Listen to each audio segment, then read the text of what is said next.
हाँ तो बच्चों, कैसे हैं आप सब। जैसा कि आप सभी को पता है, अपना एक्सरसाइज 6.2 पूरा कंप्लीट कर चुके हैं। आज की इस वीडियो में बच्चों स्टार्ट करने वाले हैं एक्सरसाइज 6.3 को। एक्सरसाइज 6.3 के अंदर बच्चों सबसे पहले आपका जो टॉपिक है वो ये है criteria for similar of triangles. Hindi में भी आप यहाँ नेम देख सकते हैं बच्चों। यहाँ पर आपको क्राइटेरियाज देखना है, मतलब कसौटियां। अब ये क्राइटेरियाज क्या होते हैं, कसौटियां क्या होती है, तो इसका सीधा सा मतलब होता है बच्चों रूल्स से। मतलब यहाँ पर आपको रूल्स देखना पड़ेंगे, किसके लिए? ट्राइंगल को सिमिलर करने के लिए, मतलब त्रिभुज को समरूप करने के लिए आपको यहाँ रूल्स देखना पड़ेंगे। तो सबसे पहले बच्चों समझते क्या ये समरूप होता क्या है, मतलब सिमिलर होता क्या है। तो जैसे कि बच्चों यहाँ पर अपन ट्राइंगल के लिए पढ़ रहे हैं, तो दो ट्राइंगल अपन यहाँ लेंगे। जैसे कि एक ट्राइंगल मैंने ले लिया ए बी सी, और दूसरा ट्राइंगल बच्चों मैंने यहाँ ले लिया पी क्यू आर। अब मैंने आपको बताया था सिमिलर के लिए साइज सेम होने की जरूरत नहीं है, इसलिए मैंने साइज अलग अलग दोनों का लिया है। तो बच्चों ये दोनों ट्राइंगल सिमिलर कब हो सकते हैं? सिमिलर का साइन आपको पता है बच्चों, समरूप का साइन ये होता है। ये कब हो सकते हैं? तो दो कंडीशन होती है बच्चों। सिमिलर अगर ये हो जाते हैं ना, तो दो कंडीशन होती है। पहली कंडीशन क्या होती है कि इसके जो करस्पॉन्डिंग एंगल्स है, जिसे बोलते हैं संगत कोण, अगर वो बच्चों इक्वल आ जाए, मतलब बराबर आ जाए, तो ये सिमिलर होते हैं। अब करस्पॉन्डिंग से मतलब होता है एक ही तरफ वाले।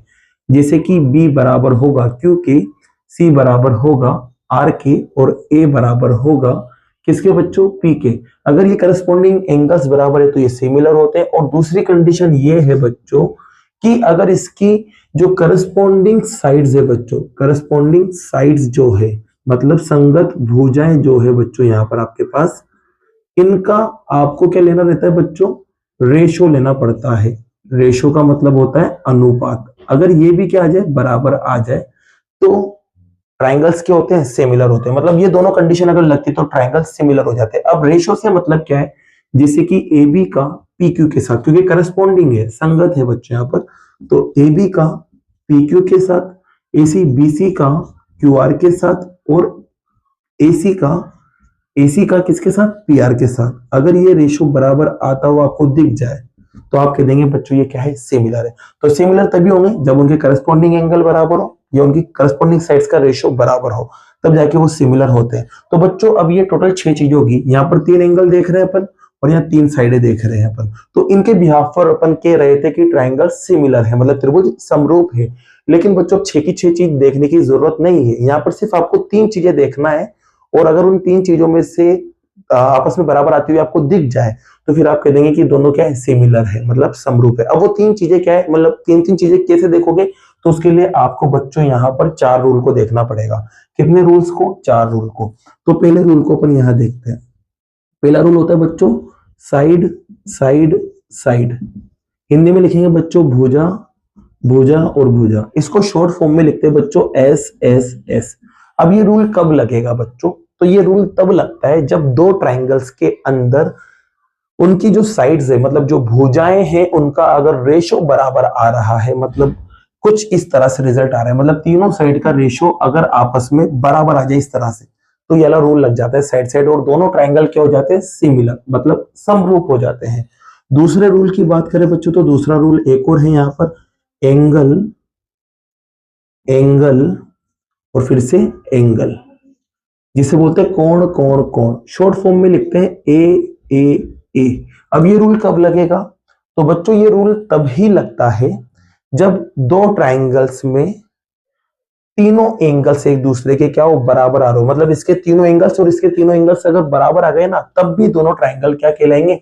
सिमिलर। मतलब अब आपको दोनों चीज चेक करने की जरूरत नहीं है, सिर्फ देख लो कि तीनों एंगल बराबर है तो आप कह देना सिमिलर है, या तीनों साइड का रेशियो बराबर है तो कह देना सिमिलर है। ठीक है, दो रूल ये हो गए। तीसरे रूल की बात करें बच्चों, तो तीसरे रूल की बात करें यहाँ पर, तो तीसरा रूल होता है एस ए एस। एस मतलब साइड है, ए मतलब एंगल है। मतलब आपके पास आएगा भुजा कोण भुजा, ये वाला रूल। ये रूल कब लगता है बच्चों? तो जैसे कि बच्चों समझना इसको, आपने कोई सी भी दो साइड ले ली यहाँ पर, जैसे कि मान लो ये वाली साइड और ये वाली साइड, और इसके साथ आपने ये वाली साइड ले ली। देख सकते हैं यहाँ पर, अगर ये दोनों साइड आपने ली है ना यहाँ पर, तो अगर ये दो साइड लेने के बाद इनका रेशियो अगर बराबर आ जाए, बराबर आने के बाद अगर इनके बीच वाले एंगल भी बराबर आ जाए, तब जाके रूल लगता है साइड एंगल साइड। अगर मान लो आप ये दोनों साइड ले रहे हो, ये दोनों और यहाँ पर ये दोनों, ठीक है, ये दोनों अगर आप ले रहे हो तो फिर इस कंडीशन में एंगल कौन सा लोगे आप, ये वाला बी और क्यू को, तब आपकी साइड एंगल साइड लगेगा। या फिर बच्चों आप ये वाली दोनों साइड ले रहे हो और यहाँ पर भी ये दोनों साइड आप ले रहे हो, तो इस कंडीशन में फिर इन दोनों के बीच का एंगल, जैसे कि यहाँ तो सी है और यहाँ आर है, ये अगर बराबर आ गया तो फिर रूल कौन सा लगेगा आपके, साइड एंगल साइड। और एक और रूल है बच्चों लास्ट चौथा, वो है ए। ये और सिंपल है बच्चों, ये और सिंपल है। कैसे सिंपल है इसको समझना। ये क्या कहता है बच्चों, अगर किसी भी दो ट्राइंगल में दो एंगल बराबर आ जाए, मतलब इसके कोई सी भी दो एंगल और इसके कोई सी भी दो एंगल अगर बराबर आ जाए, तो इस कंडीशन में आपके पास रूल लगता है ए। क्या लगता है बच्चों, ए लगता है। आपको ये भी समझ में आ गया होगा। अब इसके बाद बच्चों एक चीज और है जो मैं आपको बता देता हूं, यहाँ पर CPST, इसका फुल फॉर्म होता है बच्चों corresponding parts of similar triangle. Corresponding parts of similar triangle are equal. ठीक है, हिंदी में क्या लिखोगे बच्चों, समरूप त्रिभुजों के संगत भाग बराबर होते हैं। अब बच्चों इसमें क्या है, इसमें यहां पर आ रहा है सिमिलर, मतलब समरूप आ रहा है, मतलब दो ट्राइंगल अगर सिमिलर हो जाए ना, क्या हो जाए, सिमिलर हो जाए, तो जब वो सिमिलर हो जाते हैं ना, तो उसके क्या होते हैं, करस्पॉन्डिंग पार्ट्स बराबर होते हैं या उनका रेशो बराबर होता है। कैसे, जैसे कि समझना, अगर मैं आपसे कहूं कि यार ये दोनों ट्राइंगल सिमिलर है, क्या है, दोनों सिमिलर है मतलब समरूप है, तो अब इससे आप नई बातें निकाल सकते हो। नई बातें क्या, कि इसके करस्पॉन्डिंग एंगल बराबर कर दोगे, जैसे कि बी बराबर क्यू आ जाएगा, सी बराबर आर आ जाएगा, ए बराबर पी आ जाएगा। कब, जब ये क्या हो, सिमिलर हो, तो अपन ऑटोमेटिक कह देंगे कि ए बराबर पी है, बी बराबर क्यू और सी बराबर आर है। ऐसे बच्चों इसकी करस्पॉन्डिंग साइड्स का रेशो भी बराबर आ जाएगा, ए बी का पी क्यू के साथ, बी सी का क्यू आर के साथ और ए सी का पी आर के साथ, ये रेशो भी बराबर आ जाएगा, ये वाला भी। कब, ये दोनों जब सिमिलर होंगे, और इसको शॉर्ट फॉर्म में कहते हैं बच्चों अपन CPST। तो बच्चों ये इसका कुछ इंट्रोडक्शन था। ठीक है, अब लेते हैं अपन यहाँ पर एक्सरसाइज 6.1 और उसका फर्स्ट क्वेश्चन। जैसा कि बच्चों क्वेश्चन नंबर फर्स्ट जो है उसके डायग्राम्स आप यहां देख सकते हैं। इसमें क्या करना है, इसमें आपको बताना है कि कौन सा पेयर जो है, मतलब कौन सा युग्म जो है इनमें से वो सिमिलर है। पहले तो ये बताना है आपको, मतलब समरूप कौन कौन है और कौन कौन समरूप यहाँ नहीं है। अगर सिमिलर है ना, तो आपको यहाँ क्राइटेरिया भी बताना है, मतलब कसौटी, मतलब रूल भी बताना है आपको कि कौन से रूल से वो सिमिलर हो रहा है। तो बच्चों सबसे पहले पकड़ते हैं इसको। तो इसमें बच्चों एंगल्स दे रखे हैं, तो अपन एंगल को देखते हैं। इसमें देखो, आप देख सकते हो इसके तीनों एंगल आपस में बराबर आ रहे हैं, मतलब ये क्या होंगे, सिमिलर होंगे, मतलब समरूप होंगे। अब रूल बताएं, तो रूल बच्चों यहाँ पे लगेगा ए, क्योंकि तीनों एंगल के बराबर आ रहे हैं, इसलिए ए रूल यहाँ लग जाएगा। बात करते हैं सेकंड वाले की, कि सेकंड वाला सिमिलर है या नहीं है। तो बच्चों यहाँ पर अब एंगल की बात नहीं हो रही है, यहाँ पर साइड की बात हो रही है, तो यह साइड का रेशो निकालेंगे। जैसे कि बच्चों 2 का निकालेंगे 4 के साथ, तो 2/4 हो जाएगा। 3 का निकालेंगे 6 के साथ, तो 3/6 हो जाएगा। और 2.5 का निकालेंगे किसके साथ, 5 के साथ, तो ये कुछ इस तरह हो जाएगा। बच्चों इसका सिंपल फॉर्म बनाएंगे तो 1/2 बनेगा, है ना, यहाँ पर भी 1/2 बनेगा। इसको देखते हैं बच्चों, पॉइंट हटाएंगे तो यहाँ 0 लग जाएगा। 25 से ये एक बार कट जाएगा, ये 2 बार कट जाएगा, तो यहाँ पर देख सकते हैं आप रेशो क्या आ रहा है, बराबर आ रहा है। यहाँ रेशो बराबर आ रहे हैं, तो मतलब ये भी सिमिलर हो गए, मतलब समरूप हो गए। और रूल कौन सा लगेगा, तो तीनों साइड का रेशो बराबर आ रहा है, तो यहाँ रूल लगेगा एस। ये आपका सेकंड पार्ट भी होता है। इसकी बात करें बच्चों यहाँ, तो यहाँ देखो 2 का 4 के साथ रेशो निकालोगे 1/2 बनेगा। 3 का 6 के साथ रेशो निकालोगे 1/2 बनेगा। लेकिन 2.7 का फिर 5 के साथ रेशो निकालो, पॉइंट हटेगा, नीचे 0 लगेगा बच्चों। ये दोनों कटेंगे ही नहीं, ये एज इट इज रहेंगे। तो एज इट इज रहने की वजह से तीसरा रेशो 1/2 नहीं आएगा, मतलब 2 तो 1/2 आ गए, लेकिन इनको सोल्व करने पर 1/2 नहीं आ रहा है, तो फिर ये सिमिलर नहीं होंगे, मतलब समरूप नहीं होंगे। ठीक है, बात करते हैं इसकी। तो इसमें देखो बच्चों 2 साइड दे रखी है, तो यहाँ पर 2.5 को जब अपन 5 के साथ ले जाएंगे तो 1/2 बनेगा। ठीक है, 1/2 आ गया।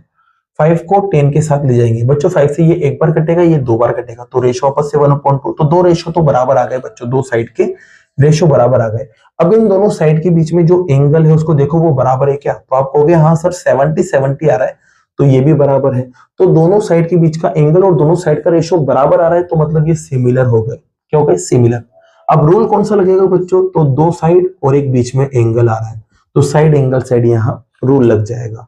इसकी बात करें, ये है नहीं है सिमिलर, तो देखो बच्चों यहां पर आप देखोगे 2.5 का 5 के साथ रेशियो निकालेंगे 1/2 बनेगा, 3 का 6 के साथ रेशियो निकालेंगे 1/2 बनेगा, रेशियो सेम है।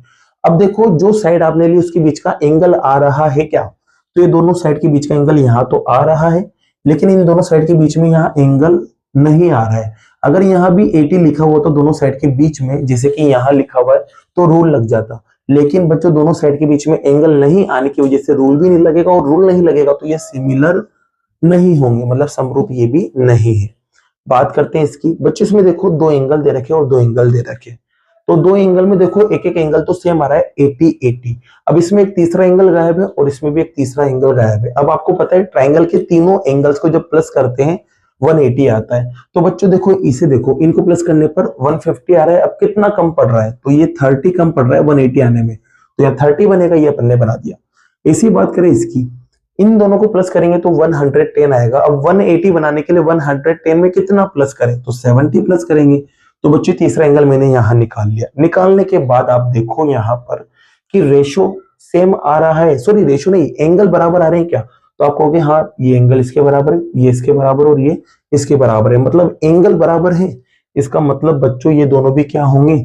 सिमिलर हो जाएंगे। रूल की बात करें तो रूल यहां लगेगा एंगल एंगल एंगल, क्योंकि तीनों एंगल के बराबर है, तो यहाँ पर ये दोनों भी सिमिलर है और एंगल एंगल की मदद से ये सॉल्व हो जाएगा। तो इसी के साथ बच्चों ये क्वेश्चन नंबर फर्स्ट अपना कंप्लीट होता है और इसका इंट्रोडक्शन जो था वो भी कंप्लीट हुआ। अब बाकी के जो क्वेश्चंस है वो नेक्स्ट वीडियो में करते हैं। अगर वीडियो पसंद आई और ये क्वेश्चंस आपको समझ आया हो, इंट्रोडक्शन आपको समझ आया हो, तो वीडियो को लाइक कीजिए, चैनल को सब्सक्राइब कीजिए। Thank you so much.